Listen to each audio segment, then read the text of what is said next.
You're listening to the Pace Radio Network here at paceradio.net. The views expressed by the individuals during this broadcast are their own opinions, and they may not be the same as those of their group or other organizations they may be involved with. All medical advice during our broadcast is not a medical opinion and should be checked with your medical physician.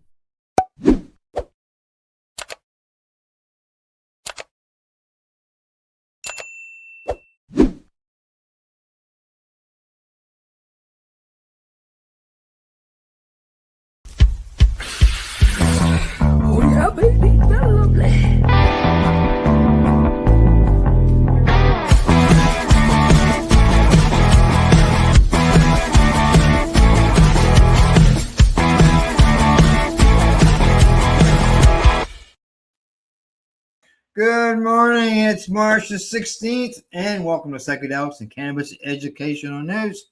We're live here at paceradio.net, 420pace.ca, and looks like Rev Cindy is a little heated up this morning.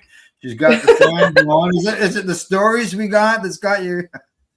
It's my age. It's called menopause. Oh, yes. Yeah, I remember the times of doing events and stuff, going up and down the highway, and the ladies opening the window in the middle of the winter time. Yeah. Yep. Yeah, I'm one of those now. And it happens. It happens, right? It does. It happens to all of you. So what's new and exciting otherwise? What's new and exciting otherwise? Well, I'm planning more education. I guess that's exciting for me. Yeah, exactly. Yeah, yep. Going out and educating people, it can always be exciting. It is. Yeah. Which I'm going to be doing that in early May. I'm going to go speak to a group of people at a group that are retired professionals, like they're lawyers, doctors, stuff along that line. Are you going to record that for us? I'm going to try to do that. Yes. See what I can do. I think that would be amazing because we've had my speech on the network, and I think it'd be really cool to have our network owners' speech on the network as well. That'd be interesting. Yeah, I gotta see if I can do it. Like, there's no problem with the tripod and camera. It's just making sure I can get a mic that's going to do the trick. So. Oh, listen, I know the gear you have. You've got all the tricks. Don't worry about it. You'll be fine. I know. I'll give it a try. So, and I look forward to it as well. Yeah. All right. Shall we get started? Yeah, we should. I'm kind of excited about this first story. Yeah. The same with our first couple stories are updates, and I know that the one I'm going to start off with, it lit some fire under some people. So you'll get to that in a minute or two. All right. Well. Yeah.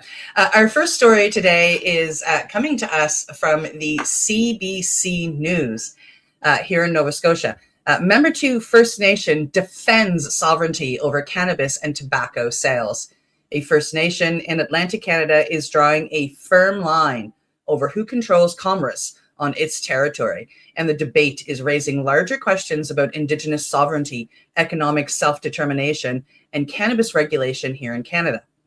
Leaders of the Member 2 First Nation in Nova Scotia have told the provincial government and the Royal Canadian Mounted Police, commonly known as the RCMP, to stay out of cannabis and tobacco sales taking place on their land. The dispute centers on businesses operating within the Member 2 community that sell tobacco and cannabis products outside of the province's regulated retail framework. Provincial authorities have argued these stores may violate provincial law, but Member 2 leadership say the issue is about jurisdiction and about the inherent rights of Indigenous nations to govern economic activity on their own territory. Member 2 Chief Terry Paul emphasized that the community has successfully built a thriving economic model over the past few decades, developing businesses, tourism infrastructure, and you can do that here in Nova Scotia, in Cape Breton. You can go on a Mi'kma'ki tourism. It's really amazing. I can't wait to do it myself. And commercial enterprises that support local prosperity. Community leaders argue that decisions about commerce within the territory should be made by the nation itself, not imposed by provincial regulators. The situation reflects a wider conversation happening across Canada. Boy, howdy, is it ever. Many Indigenous communities have developed their own cannabis policies since legalization in 2018, asserting that federal and provincial frameworks do not automatically override Indigenous governance rights. Supporters of Member Two's position say Indigenous nations should have the authority to regulate and benefit from cannabis commerce within their territories. Critics, however, argue that regulatory consistency is necessary for consumer safety and taxation. For Member Two, the issue is about more than retail sales. It's about sovereignty and economic independence.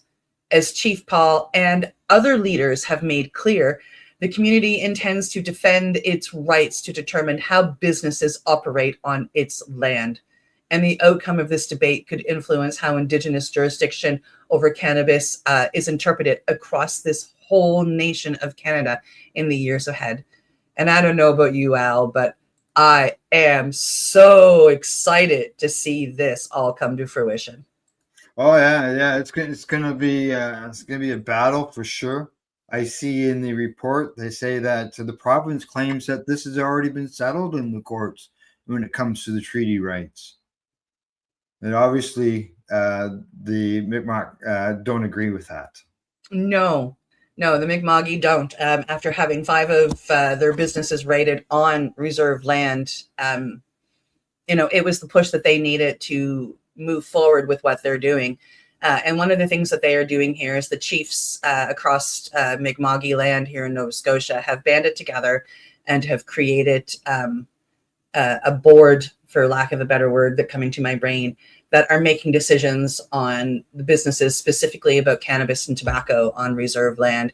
And then I know other Indigenous places in northern BC that are, of course, fighting with land back, and they're not stopping at letting us do our businesses, or let us do our businesses on our land our way.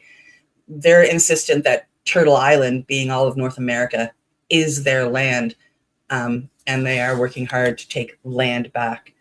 And I think that this is going to be a huge step in Indigenous rights, in reserve rights, and I can't wait to see it come to fruition, and I can't wait to see them win, because they will win eventually. It says here that in a court case, they suspect the province will argue that the right does not extend to products like cannabis because they weren't sold at that time. Under the Canadian legal aspect, you're right. But cannabis is cannabis and sweetgrass and sage, and all of these beautiful herbs are things that Indigenous have been working with for millennia. So good luck. Yeah, exactly, Buddy Weeds. Exactly. He says if Nova Scotia wanted to control cannabis on Indigenous land, they should have consulted with them at the time of legalization. Yeah, exactly. Yeah. And good morning to you as well, buddy. As well. All right. It's just we'll have to keep an eye on that. And as people have noticed, we've been running it first story of the day when it comes to this, to make sure that everybody's up to date, and to help us inform other people about this. Share the news, because Facebook doesn't recommend our pages anymore. So share. That's right. Okay, from there we're moving on. Oh, Buddy's got a comment there. He says it's a sad overreach of government powers. It is. Yeah. All right. On to the next story. Here we go. This one is coming to me from StratCan. It says there in the headline that the AGCO reverses policing of the word dispensary, now says stores can use the term outside of medical context. We ran this story the other day on Thursday, and I can tell you that the short that we put out, it lit on fire. Hundreds and hundreds and hundreds of people were looking at that, and people were just like, what the hell is going on? So this is already a follow-up to that story from Thursday. And here we go. Following a recent enforcement push, the Alcohol and Gaming Commission of Ontario now says it will no longer prevent cannabis retailers from using the term dispensary in their business descriptions as long as it does not inherently imply medical advice or a medical context. Ontario's cannabis regulator sent out a memo to stakeholders back on March the 13th, informing them of the policy shift, following an outcry from some retailers over recent weeks, as covered by StratCan. Now, the AGCO had previously informed the cannabis retailers in Ontario that they had to remove any use of the word dispensary from their websites and online storefronts, even back-end metadata, leading some retailers to undertake a complicated process of editing their websites. It now clarifies that while cannabis retailers must continue to comply with all other applicable requirements under the AGCO's register standards, including ensuring that retail operations do not present themselves as medical providers or offer medical advice. This will not include the use of the term dispensary when used outside of a medical context. While the word dispensary has traditionally referred broadly to a place where medicine is dispensed, similar to a pharmacy, cannabis retailers in the province argued the term has become synonymous with cannabis stores in the average consumer's mind in recent decades, particularly with the rise of cannabis stores in Canada and the US. Now, such enforcement actions, they argue, only serve to hand customers back to the illicit market without actually protecting the public. While the AGCO initially rejected this concern, the agency has now acknowledged that the language evolves and terms acquire new meanings over time. So they say, to that end, we can agree that the term dispensary on its own does not inherently imply medical advice or a medical context, reads the memo. So as such, the AGCO will not be asking you to remove the terms dispensary or dispensaries from your forms of identification, advertising, or promotions, so long as they continue to meet the standards in all other aspects. Now, in response to a request for comment from StratCan, an AGCO media representative stated that the agency is focused on supporting a safe, responsible, and sustainable cannabis marketplace. They say to remain an effective regulator, we are committed to always working closely with consumers, licensed operators, and other experts to ensure our regulatory approach evolves alongside the industry and the communities we serve. We will continue to listen to stakeholders and adapt our approach as the sector grows and new issues emerge, ensuring regulations remain effective, practical, and aligned with public safety concerns. Well, Cindy, that didn't last very long, did it? No, not at all. Everybody's going like, what? Like, I was talking with people afterwards, and they were saying the same thing. And I said, when was the last time that a doctor gave you a prescription and said, hey, take this to the dispensary? They say, take it to the pharmacy. Mm-hmm. I've never been told to get to the dispensary. Nope. Yeah, I have to agree with Buddy here. He says, yes, some common sense, exactly. And it was a surprise, especially coming from Ontario. Yeah, it's good to see that they reversed that. Now, there was a quote from one of the people who had Owen Allerton. Yes. He said it's excellent to see the government making a rational decision here. It's definitely the best thing for the industry to be able to compete with the illicit market, calling it an amazing win, and saying how grateful that he is that they have changed their position and are allowing us all to use the term that customers are using to search for us. There you go. Common sense, just like Buddy says. It's it was just, I couldn't believe it how quickly the numbers just flew up on our YouTube post of that story. Yep. And people were paying attention.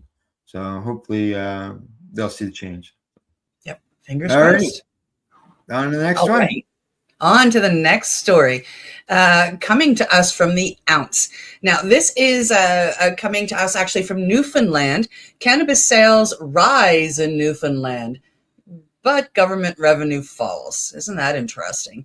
Cannabis sales are climbing in Atlantic Canada, but surprisingly, government revenues aren't keeping pace. According to a new report highlighted by the Ounce, legal cannabis sales in Newfoundland and Labrador have increased significantly over the past year. More consumers are purchasing products through the legal retailers, and overall market activity continues to grow. However, despite the rise in sales volume, the province's revenue from cannabis is actually declining. The reason largely comes down to pricing pressure. As the legal cannabis industry matures, competition between producers have driven wholesale prices downward, while lower prices can help attract consumers away from the illicit market. It also means the governments collect less tax revenue per product sold. Another factor is the evolving retail landscape. With more stores opening and more product variety available, companies are increasingly competing on price and promotions, squeezing margins throughout the supply chain. Industry analysts say this trend isn't unique to Newfoundland and Labrador. Across Canada, cannabis markets are moving into a new phase where growth is driven less by high prices and novelty and more by efficiency, competition, and consumer loyalty. For government that initially projected strong tax revenue from legalization, the numbers are now forcing a reality check. Legal cannabis may still be growing as an industry, but the financial windfall some policymakers once expected is proving harder to achieve. This makes sense to me, Al. I shop both in the legal and in the legacy Indigenous market. And one of the things I've noticed over the past, I'd say 12 to 18 months, is that the prices on the legal side are coming down. An ounce that I used to pay $170 for in the market is now down to about $150. I mean, that's a big $20 difference. And when you take that over hundreds of ounces, that's a huge downfall. Well, if you go through an ounce a week, you're looking at an $80 a month savings. But that's an $80 a month that they're not getting from one person. Yeah. Correct. And the company I'm thinking of is actually a Nova Scotia company, and I've been watching their prices drop a little bit.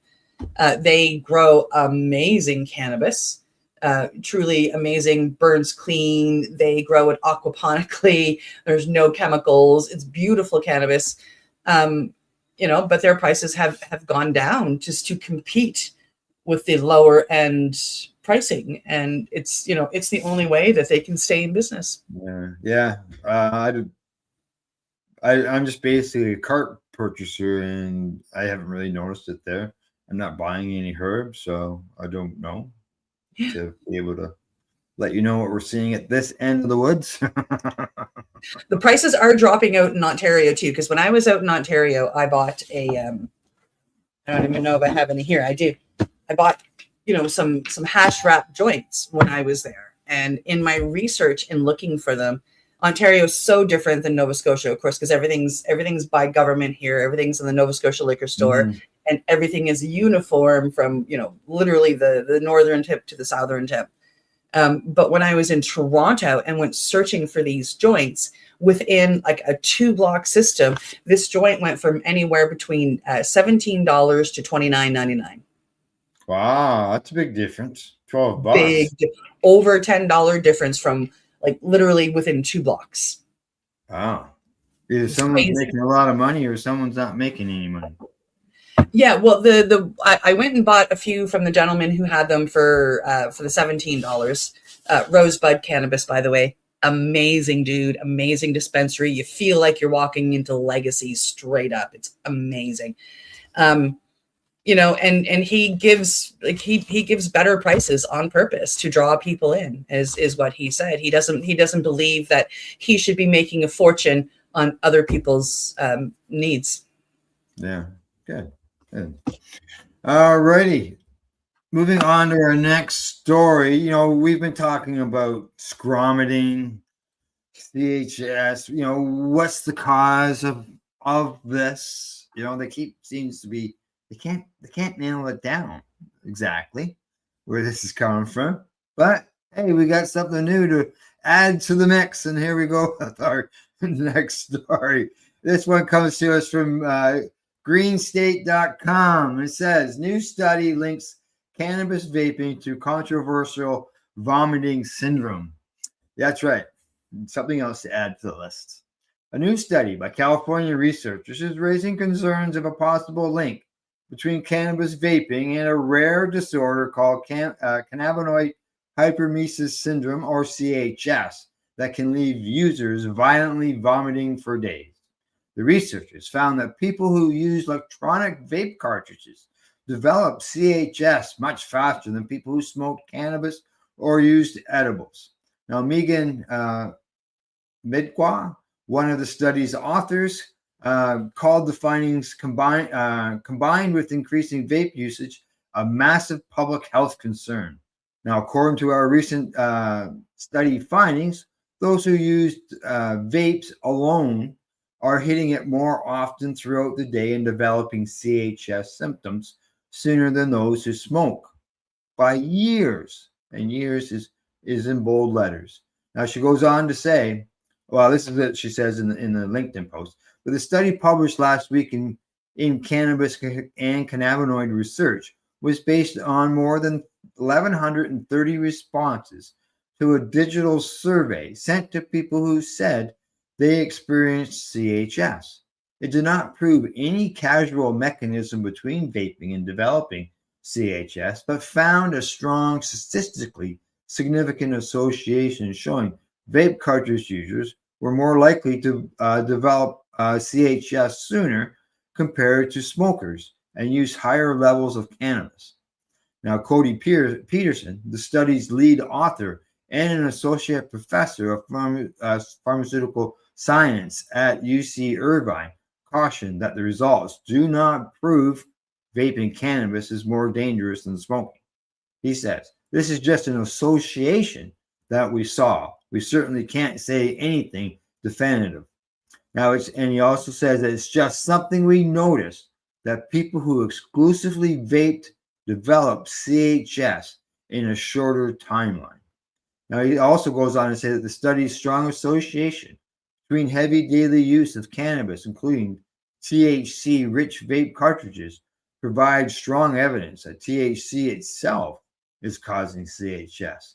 Some of the survey respondents were using cannabis for as long as a decade before developing the syndrome, and the survey found that 96% of people used cannabis products at least daily before they developed CHS, with nearly half saying they use cannabis 6 or more times a day. Peterson says that CHS is likely caused by changes to our body's endocannabinoid system, a complex neurological network, and that can result in someone developing a condition even after safely consuming cannabis for years. Many cannabis users, though, deny that THC could be causing the nausea and instead blame the vomiting on cannabis that is contaminated with pesticides or other toxins. Further complicating the issue is that some cannabis products have been shown to be helpful with treating nausea, making the development of CHS seem paradoxical to some people. Well, Cindy, here we go. It's the vapes. He even says in there that it's the cannabinoid system is messed up now because of them. They're trying really, really hard. One of the things that they said in here, Peterson, he says, if it's just tainted weed, then everybody who bought from that one dealer or that store would get sick, yet only some people are getting sick. We all have different immune systems, Mr. Peterson. Some of us have an immune system that can take those pesticides and we can filter them using our kidneys and our liver, and we can get them out and we don't get sick. Some of us aren't that lucky. And some of us, some people may go and they may smoke a joint a week. Therefore, the pesticides aren't going to affect them like somebody who smokes 2 joints a day. There's so much more about it. And when you talk about the fact that it's happening with vape cartridges, many vape cartridges out there have things like PG and VG. These things will make you sick. They add in extra terpenes. People could have allergies to them. If you left it just as live resin, just as like this is the pure live resin or rosin that's coming from the plant, there's no chemicals, there's no pesticides. You watch how many people don't get sick. Yeah, well, Buddy's with a lot of other people. He agrees that he says he believes that it's condensed pesticides causing it. He says there are over 100 approved pesticides, and smoking them are completely different. And here in Canada, over 100. There are over 100 pesticides that are approved to use for use. Yep. And I know down in the U.S. there's been arguments over pesticides as well. Yep. Hey, JJ, thanks for the love emoji. I love you too. Thanks, JJ. All righty. Well, it's time for you and me to take a break. It's that time. We're halfway through the show. We got half the stories done. When we get back, we're going to learn a little bit more about CBD and CBG. We're going to go to some courts. We're going to hear about some girl guides as well. Some entrepreneurs. There's no doubt about that. All right, you're watching Psychedelics and Cannabis Educational News, and we will be back in 3 minutes. You're listening to the Pace Radio Network here at paceradio.net. Campbellford Lifestyle Shop, open Monday to Friday from 10 till 7 p.m. or by chance. Check out our flags, our t-shirts, plus our hats, and look of that supply of rolling papers, plus much more. We've got bongs and your favorite herbal vaporizers. Look at all the incense we have, as well as for those who collect knives, check out these knives in our collection. And while you're here, stop in to see Shay at the piercing room, where you can get poked by Shay. Daily deals, check them out. Campbellford Lifestyle Shop, 17 Bridge Street West, Campbellford, Ontario.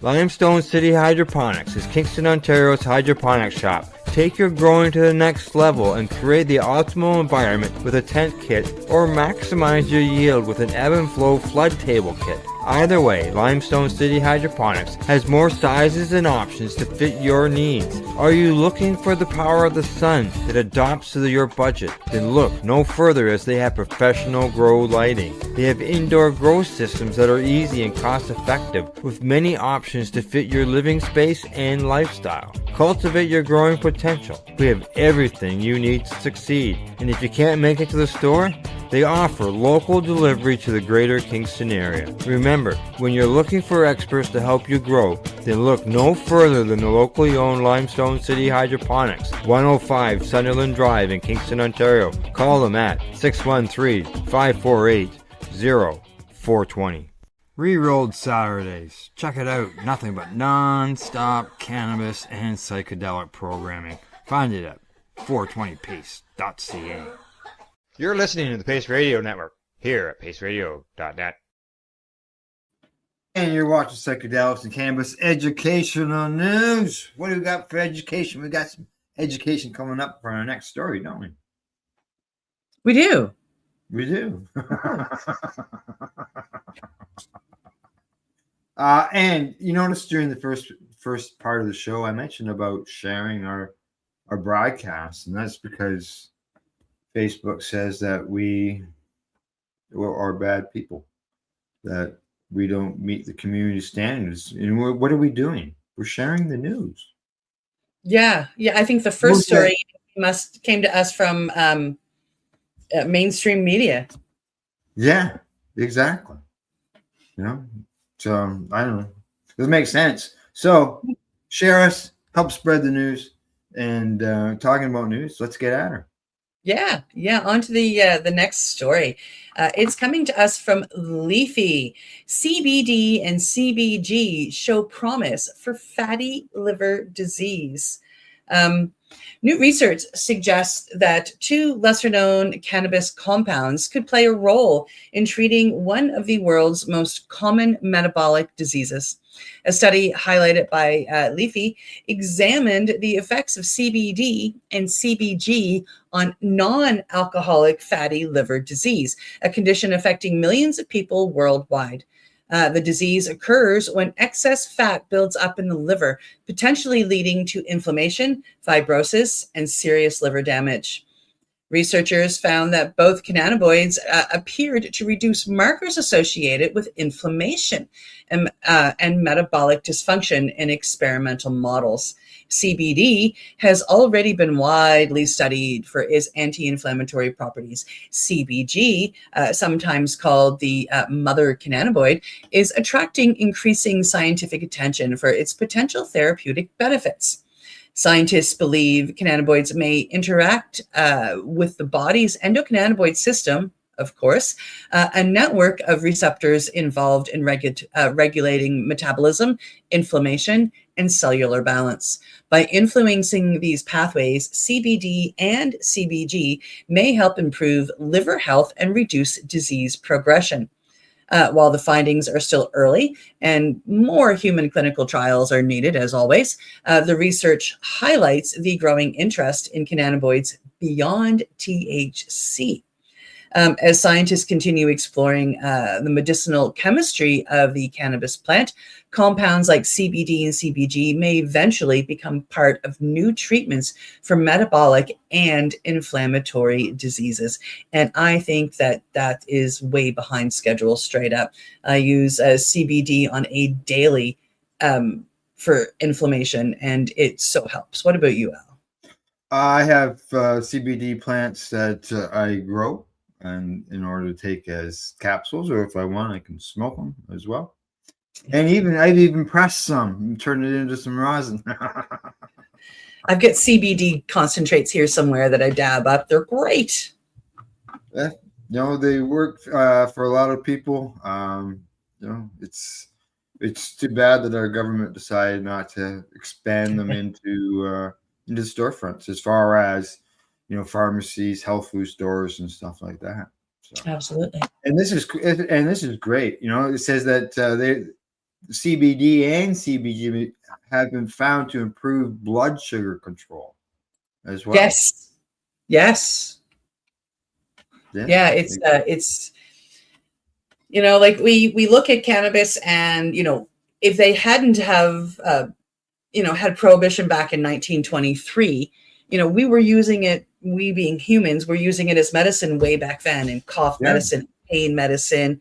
Oh, this is your daytime stuff with cannabis sativa. This is your nighttime stuff with cannabis indica, and they were using it in ways. And back then they weren't using heavy duty THC plants. Like, it was mostly hemp style plants back in 1923. So not a lot of people were getting crazy high. It wasn't all about THC. But then, of course, when they criminalized it, that's what they focused on. It's nasty stuff, that cannabis. Oh, that THC cannabis. Ooh, it's so bad. And, and that brought all of our attention to that. And of course, there's just so much more to the plant, and it's not all about getting high. We've talked about it on many shows, how we utilized the fan leaves for something, or the roots for something else, or the stalks. I've even made oils, TCA oil, not even decarboxylated the cannabis, because it's that way as well. I know a few people that do that, because they don't activate the THC, but if you take it, you still get the benefits without getting super high, which allows somebody who needs to take cannabis to fight cancer to be able to take a full gram a day versus taking, such a little bit. Like you get less high, so therefore they can take more. and fight their cancers or fight their Alzheimer's or fight their Parkinson's without being stupid high. And Buddy has a few words as well. We love you, buddy. Thank you so much. Yeah. All righty. From there, we'll move on to our next story. And this one is coming to us from normal.org. And the headline says, Federal Appeals Court, workers' compensation plans can't reimburse patients for medical cannabis costs because it's a Schedule 1. A permanently disabled marine employee cannot, or maritime employee cannot be reimbursed for costs related to his use of medical cannabis products, according to a ruling by judges on the Second Court of Appeals. The petition, or the petitioner, who possessed a valid recommendation to access medical cannabis under Puerto Rican law, sought reimbursement from both his former employees, insurance carrier, as well as from the federal government pursuant to Section 7 of the Longshore and Harbors Workers' Compensation Act, a federal law providing no-fault medical and wage replacement benefits to maritime employees injured or disabled as U.S. navigable waters or adjoining areas. Now, the appellate court rejected the petitioner's request because federal law currently defines cannabis as a substance with no accepted medical use. Okay. They decided marijuana's reclassification as a Schedule 1 substance under the CSA unequivocally provides, for purposes of federal law, that it has no accepted medical use. It may very well be the case that the federal government will at some point, perhaps even in the near future, remove cannabis from Schedule 1 of the CSA.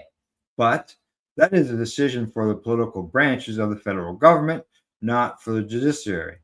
This court is obligated to apply the law as it currently stands. Now, several state courts have previously weighed in on matters surrounding whether employees can be compensated for the use of medical cannabis. For example, courts in New Hampshire, New Jersey, and Pennsylvania have ruled in favor of employees' compensation rights, while courts in Massachusetts and Minnesota have ruled against them. Now, writing in the 2023 op-ed, NORML's Deputy Director Paul Armato says, most patients, most physicians, and most state laws view cannabis as a legitimate therapeutic option. Therefore, the millions of Americans who rely upon medical cannabis products ought to be afforded the same entitlements as those who use other conventional medications and therapies. Those privileges should include insurance provided in reimbursement for medical cannabis treatment.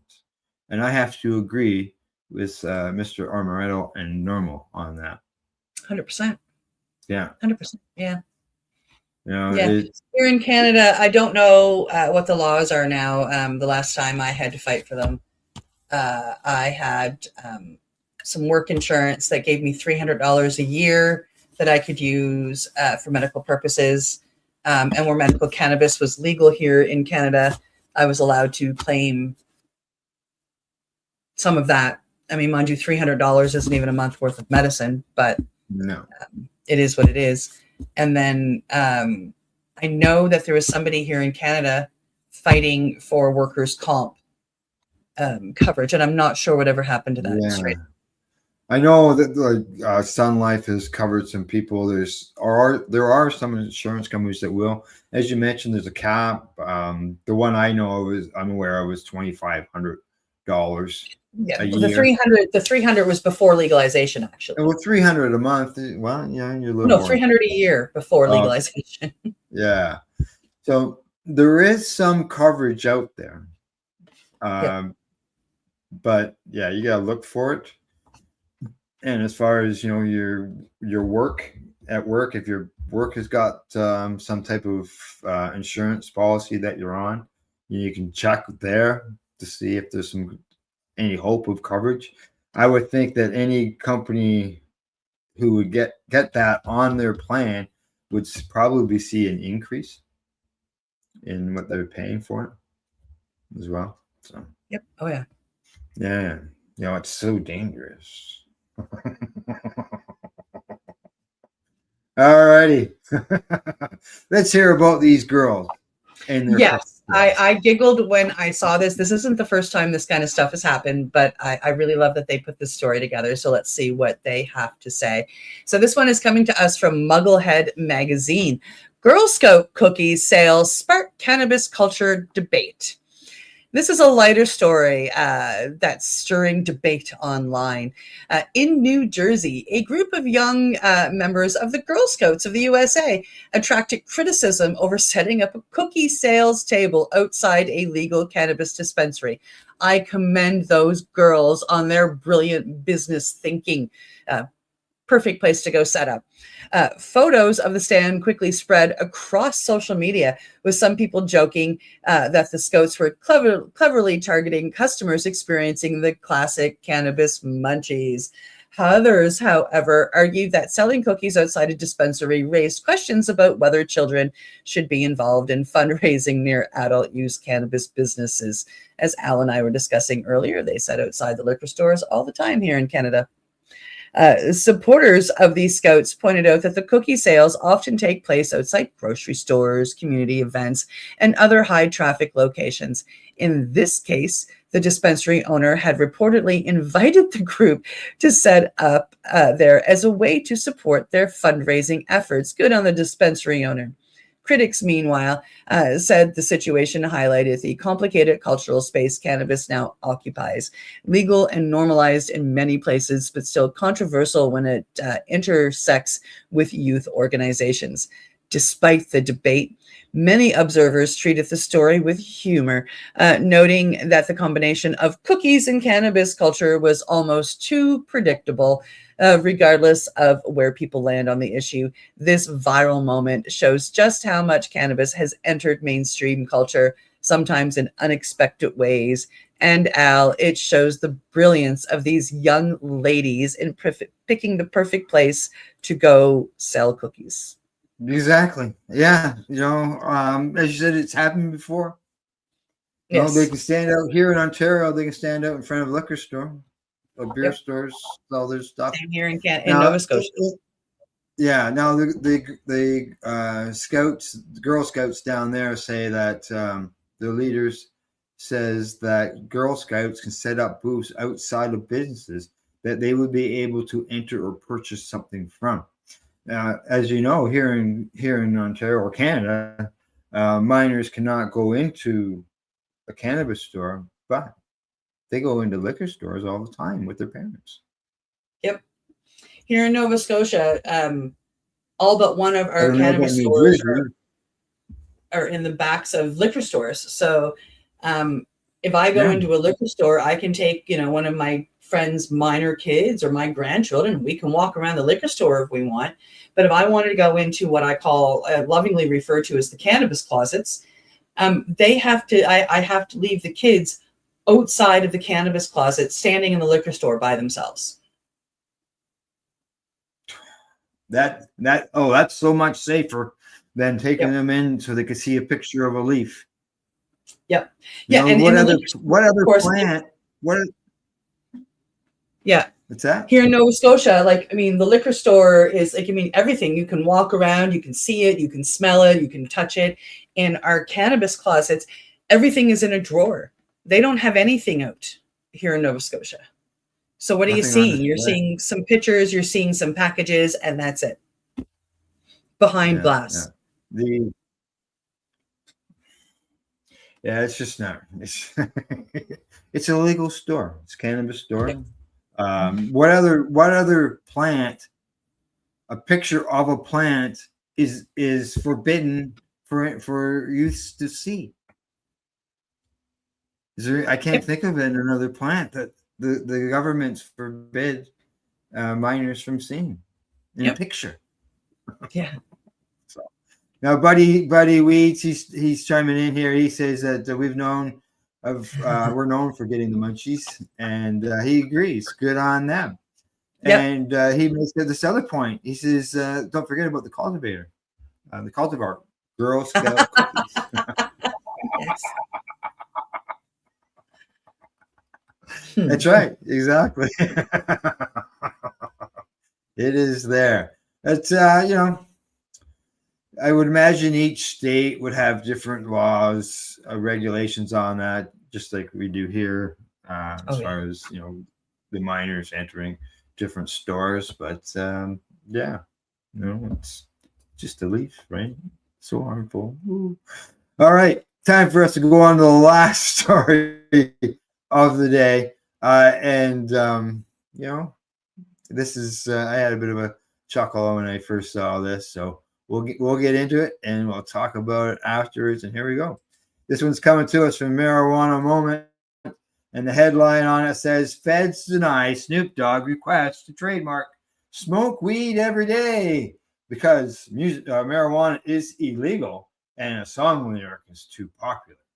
Yes, cannabis is illegal and just the saying is too popular, this thing. Here we go. Snoop Dogg's signature catchphrase, "Smoke weed every day," cannot be trademarked by the artist because cannabis remains federally illegal and the slogan has become too popular in mainstream culture, the U.S. Patent and Trademark Office says. Now, Dr. E.T.C. Holco LLC, an entity affiliated with Snoop that owns his intellectual property portfolio, submitted a trademark application for the phrase in 2024.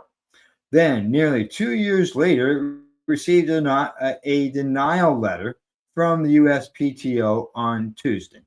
Now, the federal agency, which falls under the U.S. Department of Commerce, gave 2 reasons for the rejection. Number 1, goods and services marketed under a trademark must comply with federal law, and the application includes items or activities that involves per se violation of federal law. And number 2, the phrase comes from a long lyric commonly used in association with cannabis use, making it too popular to exclusively trademark. Now they go on to say, to qualify for federal registration, the use of a trademark in commerce must be lawful under federal law in the sense that the commerce recited in the application complies with applicable federal laws that regulate the identified goods and services.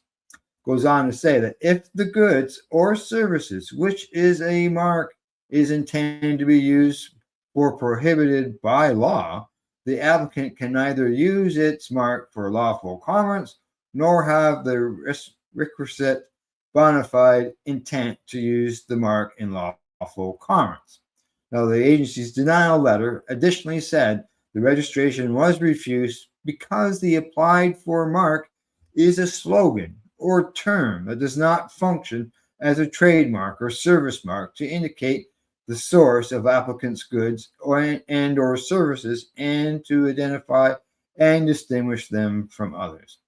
In this case, the applied for mark is an informal social, political, religious, or similar kind of message that merely conveys support of, admiration for, or affiliation with the ideas conveyed by the message, it says.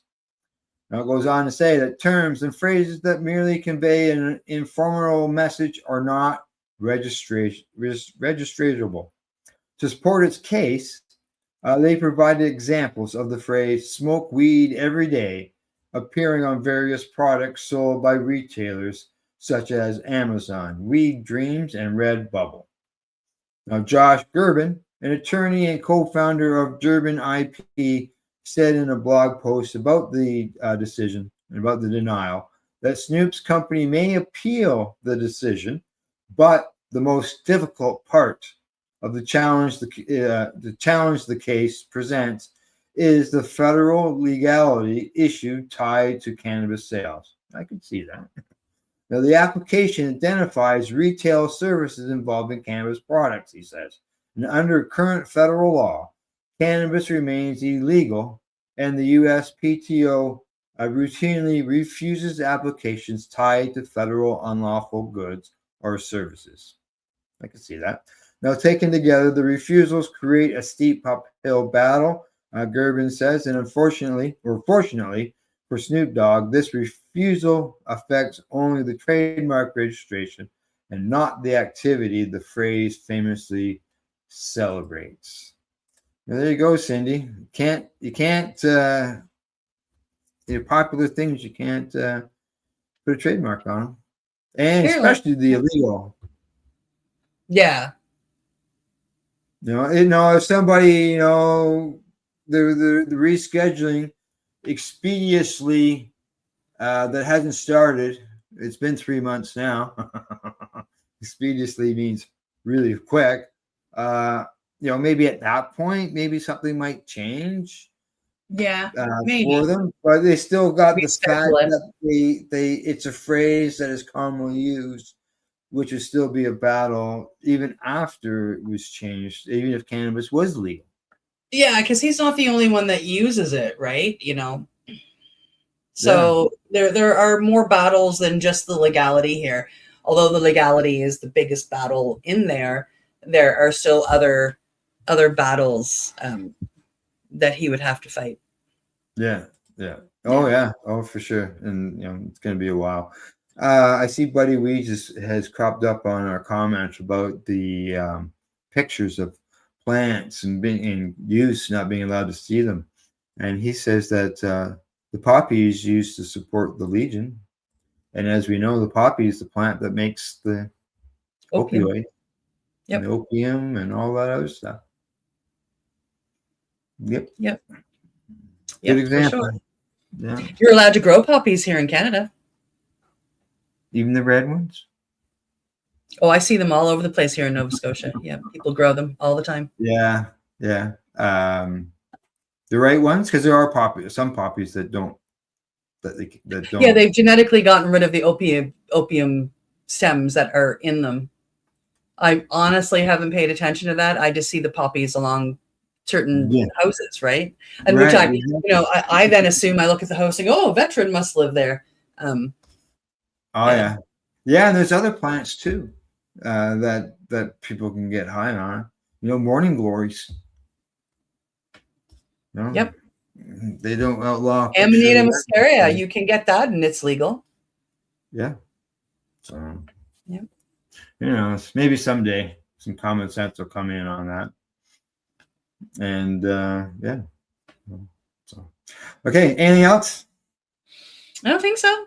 Have a great week, folks. Yeah, exactly. Have a great week. We'll catch up with everybody on Thursday.